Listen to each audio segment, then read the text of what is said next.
They got huge coverage in the media in Australia, but despite all that coverage, 81% of Australians said the tour had not improved their image of the Duke and Duchess of Sussex.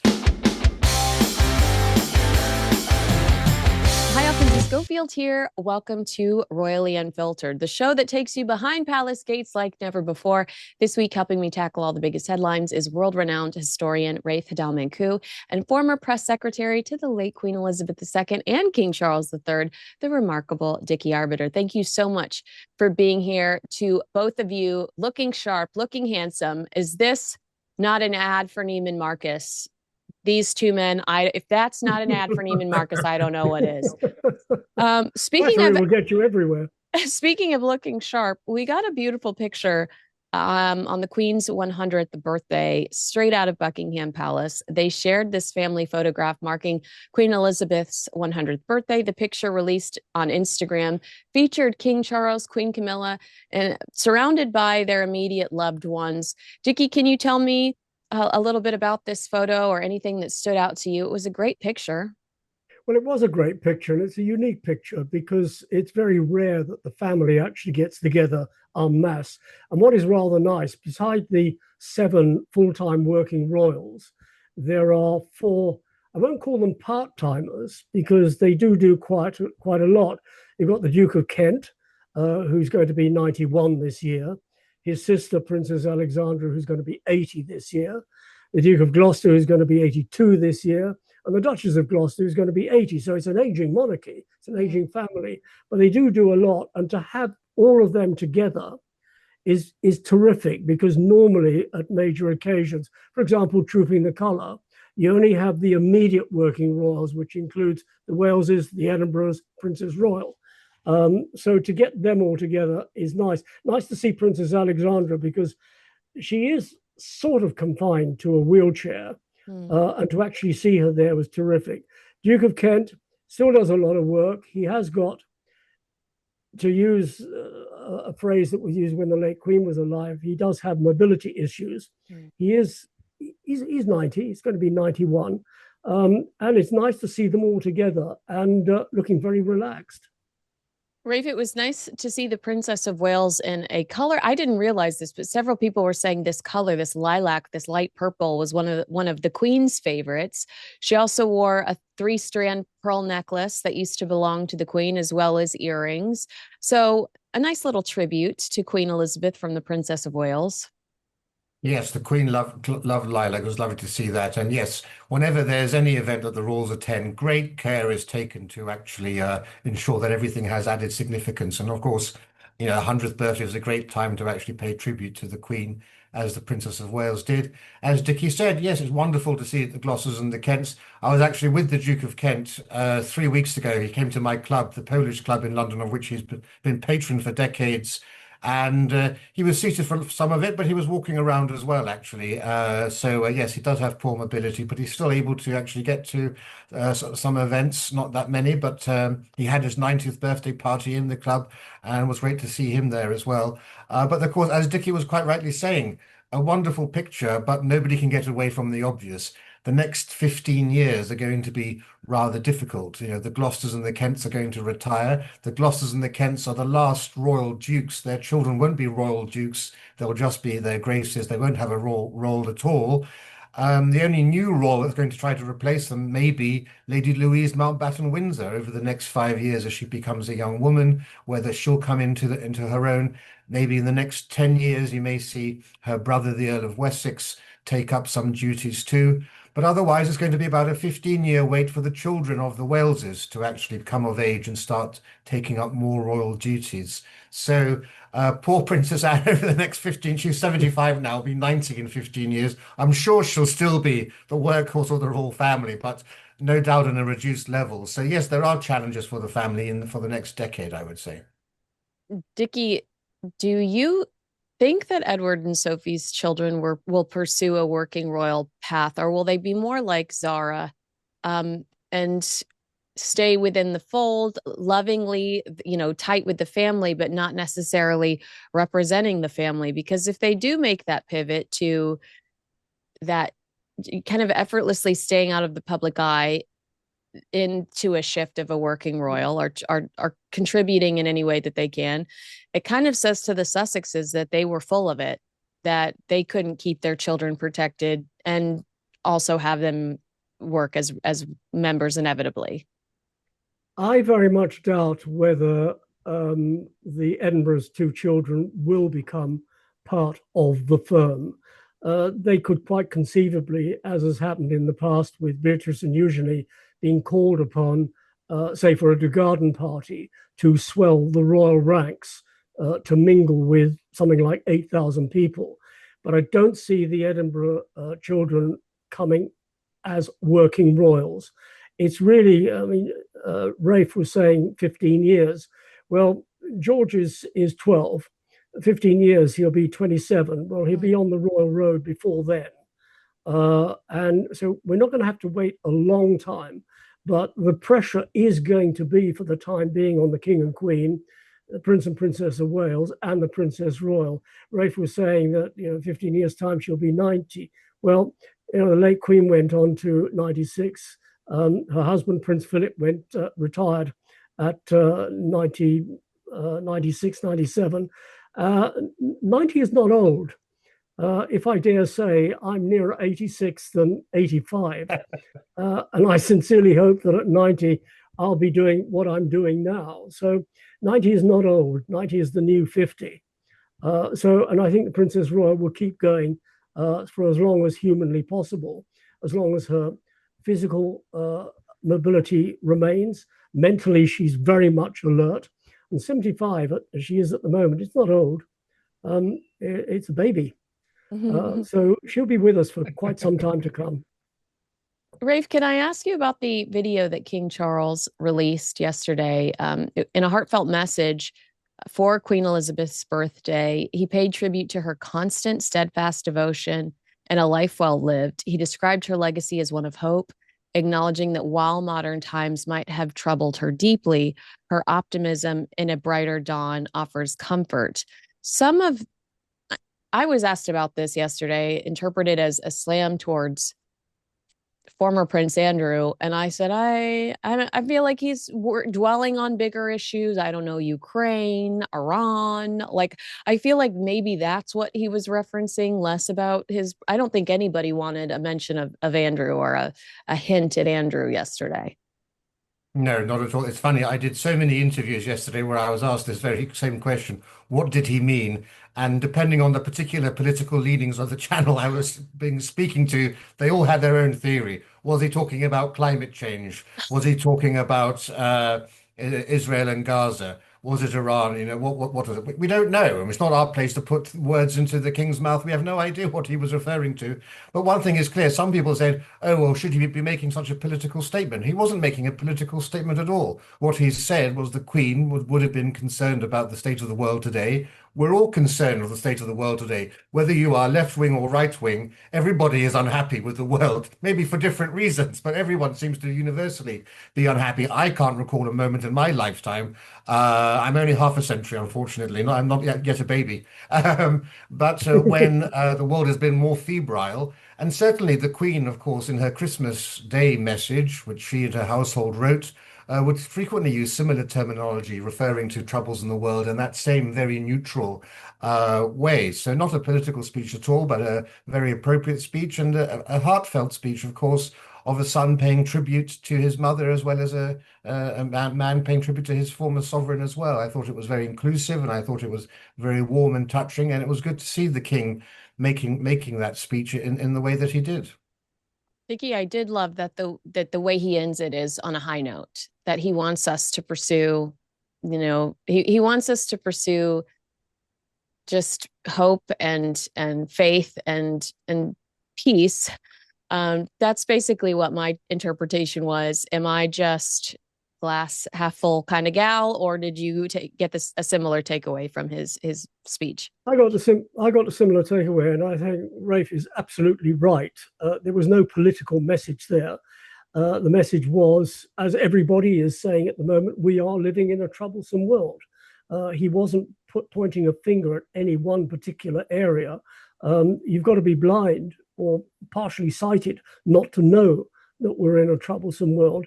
And he just made reference to that. It would have been very strange had he not made reference to that, but he did, and we accept that. But let's not interpret what he meant, because then you're putting words into his mouth. What I did like in paying tribute to his mother at the end, he also pledged himself again to duty and service.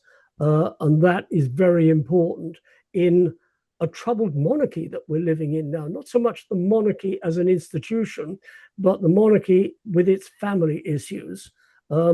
It's not put them to bed yet. They'll not be put to bed for a while, until such time the police have completed their investigation, which could take a long time. It could take years. But the monarchy is doing what it's supposed to be doing, and it's doing a good job at it.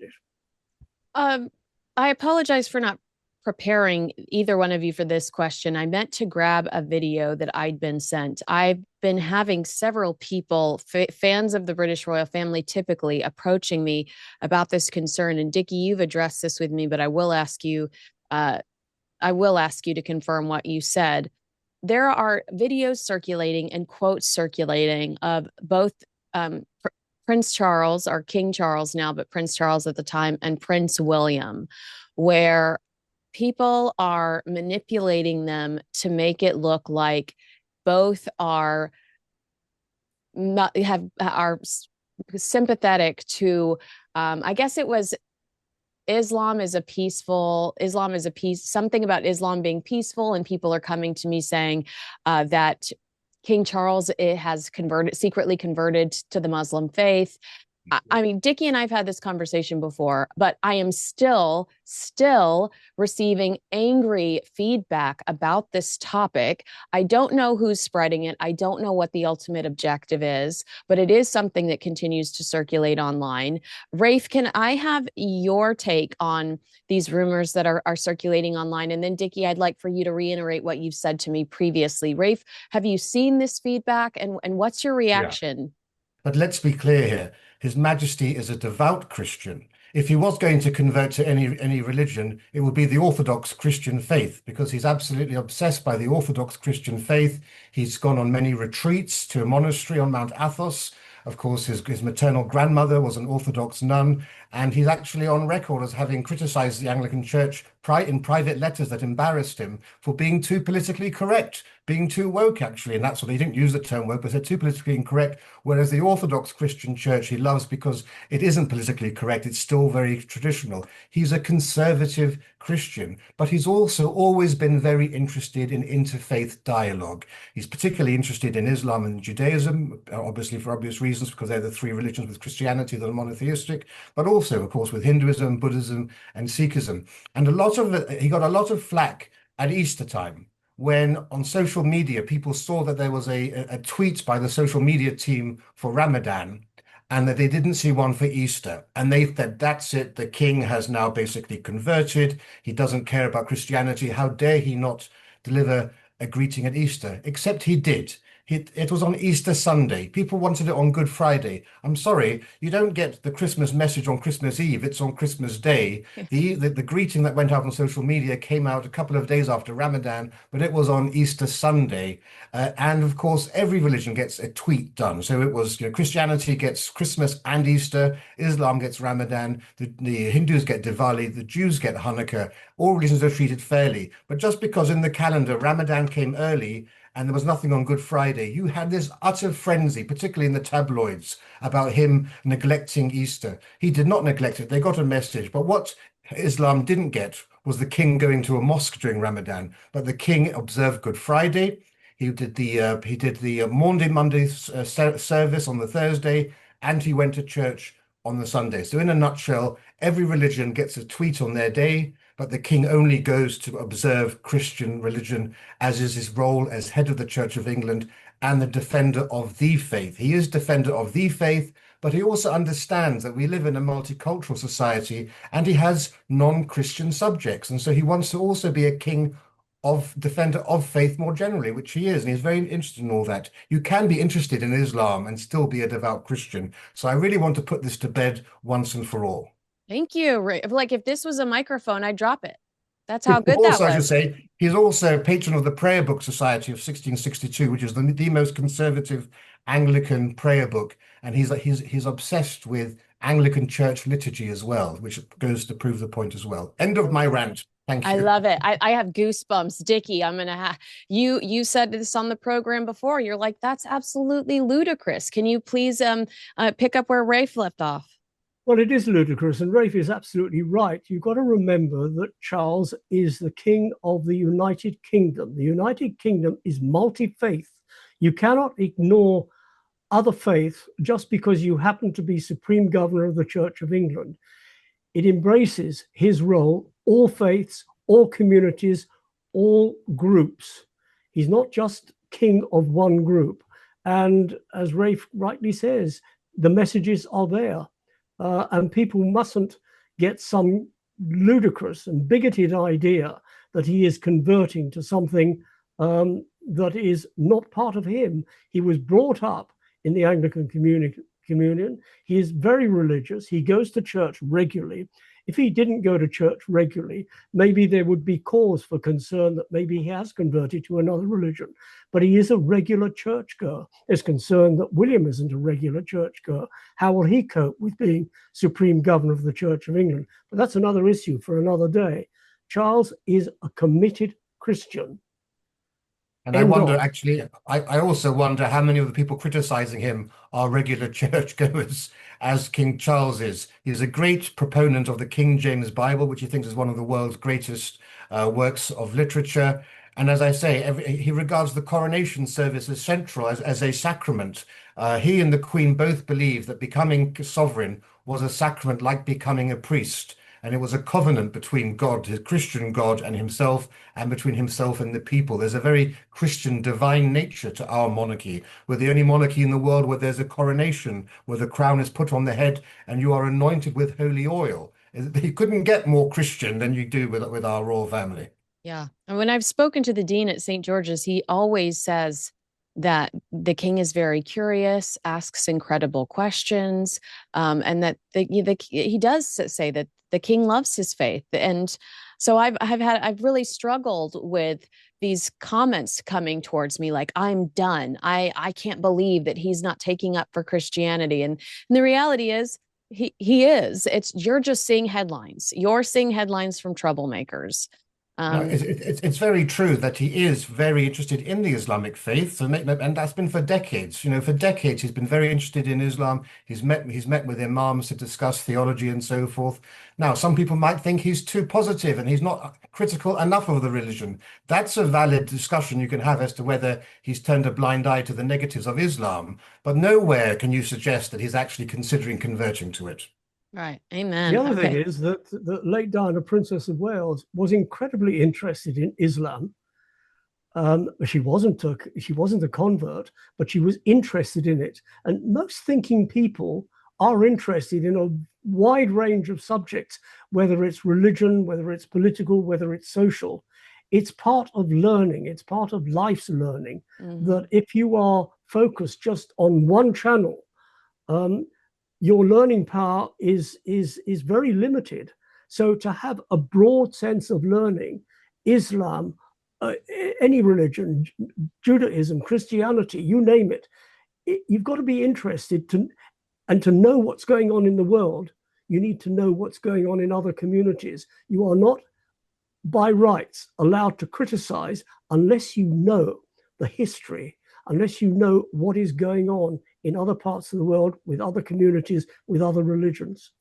And my final point on this, because there's another myth, of course, is that he allowed Muslims into Windsor Castle to have iftar, which is their meal after Ramadan. A lot of criticism around that.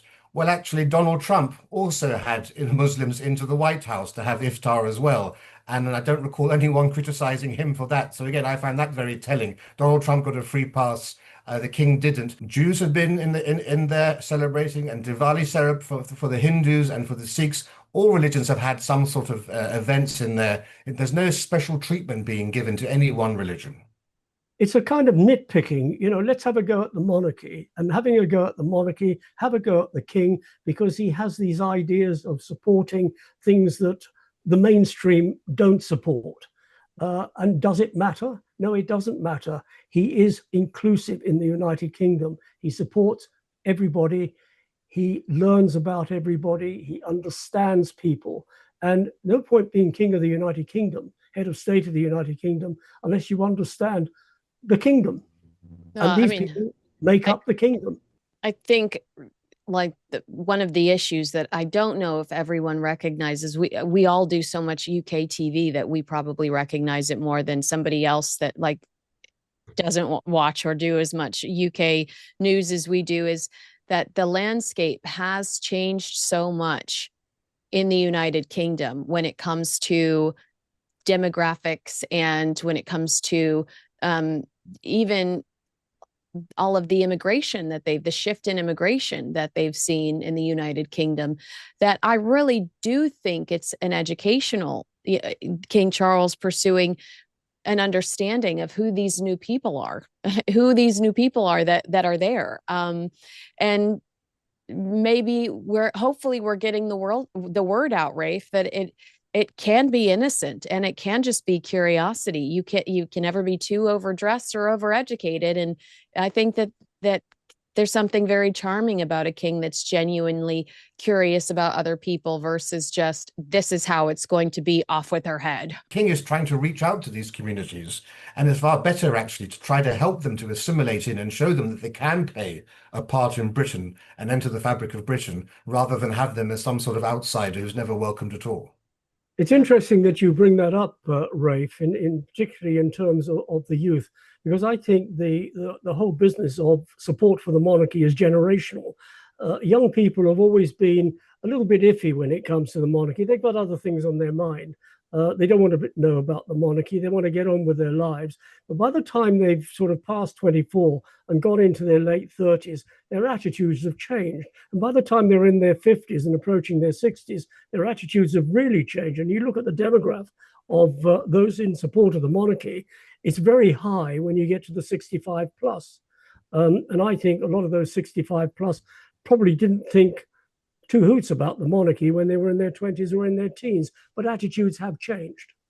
That used to be the case, definitely. But as I was saying, this is the first time now we're seeing, for many reasons, capitalism has failed the youth of this country. So they're not becoming, normally you get property become more conservative. You start believing in our institutions. There's a whole series of things that used to happen as you grow older. That's not happening any longer. People don't have job security. They have a worse lifestyle than their parents did. And we're seeing that respect for institutions as a whole in this country is at its lowest ebb amongst the youth. And you don't get a course at school about the civics. You're not taught about the value of the institution of monarchy to the constitution, to our national life, the role that it plays. All that people see are the scandals, stories about the expenses, and then stories about perceived historical injustices. And nothing is done to actually celebrate the institution and tell the positive side of the monarchy, such as that King George III opposed slavery long before the abolition of slavery. Prince Albert was a great abolitionist. None of that gets spoken about. And that's the problem. And the monarchy can't promote itself too obviously.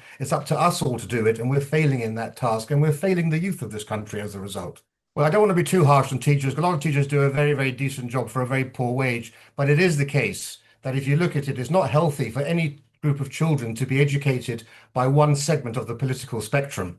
And it used to be that there was a slight right-wing imbalance when I was at school, but it was about 50-50. But at university, for example, when I went to university in the 90s, there was one conservative professor for every two liberals. Now it's 13 liberals to one. In Harvard University, only 1% of historians are considered Republican voters or right wing. And so it's never healthy to have an environment where you're only getting one side of the story. Teachers may not be deliberately trying to brainwash or indoctrinate their children, but their own prejudices seep through and their own viewpoints seep through. Uh, have either of you seen the video that I was referencing regarding Prince William, where he says something like Islam is peaceful? I am under the impression that he's reacting to a recent terror attack against Muslims, and he's just trying to keep the peace.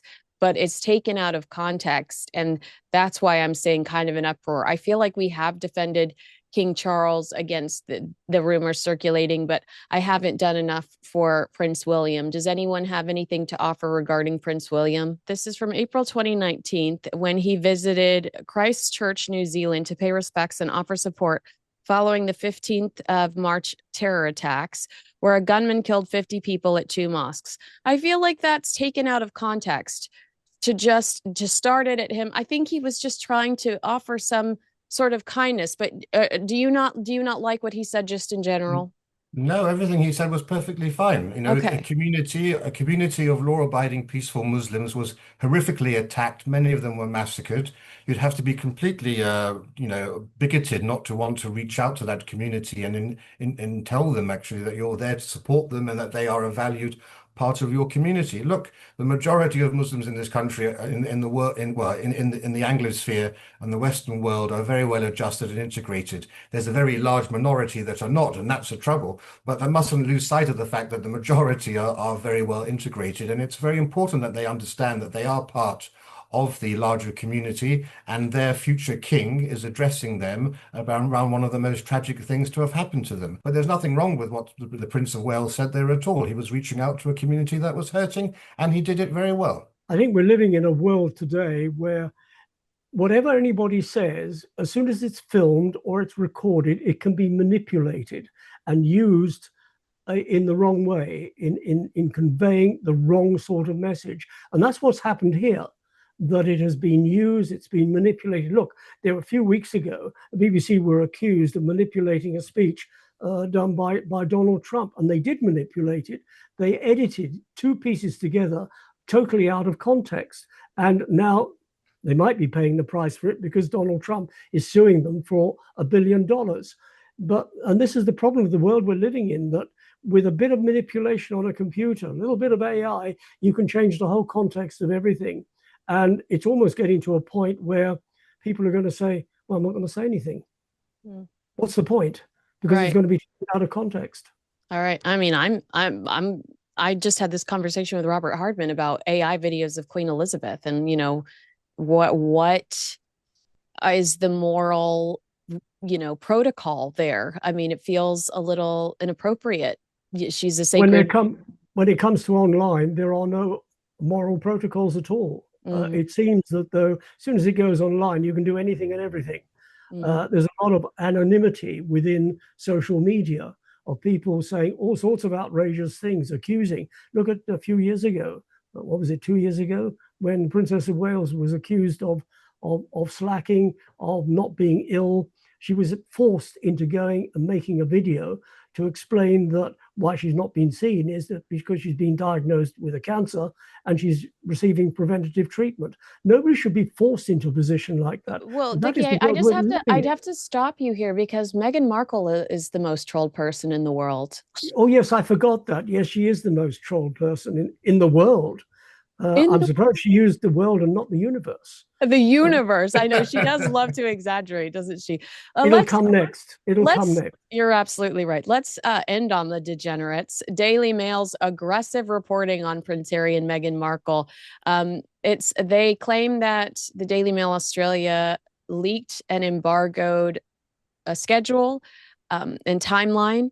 It jeopardized their safety, and they had to change things at the 11th hour during their Australia trip, and they didn't communicate with the press as much as they wanted to because they had to punish everyone for Daily Mail's alleged activities. Dickie, explain an embargo to me, and does the media have to abide by an embargo for 2 people that are not working royals? Well, you put your finger right on it. 2 people are not working royals. They went to Australia. They monetized their visit. So they're going there as 2 commercial animals to earn a few bucks. And then by all accounts, they did earn quite a few dollars. And if you're going to put out that you're going to be doing X, Y, and Z wherever, then you're going to have to expect the media that they're going to release it. I'm reminded that a few years ago, I think it was first time that Harry went to Afghanistan, there was a media blackout in the UK, and everybody abided by it on the basis that as long as the Taliban didn't know where he was, he and his comrades, his soldiers, his troops, would be safe. An Australian magazine, Woman's Day Weekly, broke the embargo. It was picked up by an American website, and Harry was whipped out of Afghanistan and brought back to the UK. Didn't happen the second time. Second time he went, there was no news blackout. But if you're going to go somewhere and you're going to monetize your visit, then you've got to expect people to publicize it. And it's no good trying to create an embargo. What are you embargoing? The fact that you're arriving in Australia, the fact that you're going to go to a spa and you're charging £1,700 for people to attend the spa, or £1,800 for listen to Harry speak, which I think was dropped anyway because nobody was taking up the £800 seating. You can't embargo things that are monetized unless it is a major product and it is going to have a release date. Then you do embargo it. But monetizing two people that are arriving in a country to make money, as Sydney Morning Herald said, using Australia as an ATM, which about sums it up. Rafe, I mean, inevitably, they kind of got what they wanted because multiple police agencies around Australia suddenly perked up and said, we're going to add additional protection for Harry and Meghan. Taxpayers weren't happy about that because now they're footing the bill. But Harry and Meghan got to feel like rock stars with a huge police presence and a very small crowd presence throughout Australia. Yeah, exactly. And we've had the polling now out. And of course, who funds them is one of the big questions that Australians want to know the answer to. And they got huge coverage in the media in Australia, but despite all that coverage, 81% of Australians said the tour had not improved their image of the Duke and Duchess of Sussex. If you wanted a big F for failure, this was it, the most unsuccessful non-royal tour in history. And majority, 51%, said that the Queen, the late Queen, Her late Majesty, would not have approved of such a trip. And just think actually what Her late Majesty or anybody would think of a member of the royal family selling herself out for £300 for selfies. You had to pay £3,000 for this, or 3,000 American dollars, whatever, Australian dollars, to go to this event that she was supposed to be at for a weekend. She was only there for 2 hours before leaving. And if you wanted a selfie, £300 each. That's the sort of thing that sort of Z-list or Z-list, as you say in America, celebrities do, paying for selfies. We're supposed to believe that she's fabulously wealthy with all this Netflix money. Well, it doesn't look as if you're very wealthy if you're trying to grub around for that sort of money. Yeah, it's giving Comic-Con where you can get a picture with Gomer Pyle, a selfie with old Gomer. I wanted to really quickly just ask you about this too while we're on the topic of Harry and Meghan. Prince Harry's secret tribute to the late Queen revealed by Sussex approved People magazine. So somebody from Harry's camp let People magazine know that he sent a wreath to Queen Elizabeth yesterday. Dickie, not very secret when People magazine's got the scoop. For two people who left the United Kingdom because they wanted to get away from the media, they've done nothing but tell the media whatever they're doing and making money out of it. I think it's in very bad taste. He was brought up better than that. He's lost all his social graces that he had. But then you marry somebody like Meghan and you're going to lose everything anyway. Rafe, I felt like his ultimate tribute to Queen Elizabeth was in the form of Spare, where he mentioned his penis 50 times. Where do you stand on that? Todger was the word he used. I'd rather not stand on. I'd rather not stand on his todger. But yes, and don't forget that when his todger was frostbit, he used special balm to put on it, which reminded him of his mother's lip balm. Something which I don't think anybody possibly could imagine ever reading about a Prince of the Blood Royal writing in a biography. I think the less said about his todger from now on, the better for all of us. Well, way to end on a high note or a low note, depending on Prince Harry's attitude at the time. Dickie Arbiter, what a pleasure it was to spend time with you. Rafe Heydel-Mankoo, Thanks, Kinsey. dropping knowledge today. I'm so grateful that you came so prepared, even though I didn't warn you that I was going to ask you that question. You are so amazing. So thank you for setting the world straight on King Charles's secret conversion that that didn't actually happen. Agree with us, disagree with us, let us know in the comments below. Make sure you like, subscribe, and share this video with a friend. Thank you too, again, so much for your time today. I really enjoyed myself, and we will see you guys again very, very soon. Bye, everyone.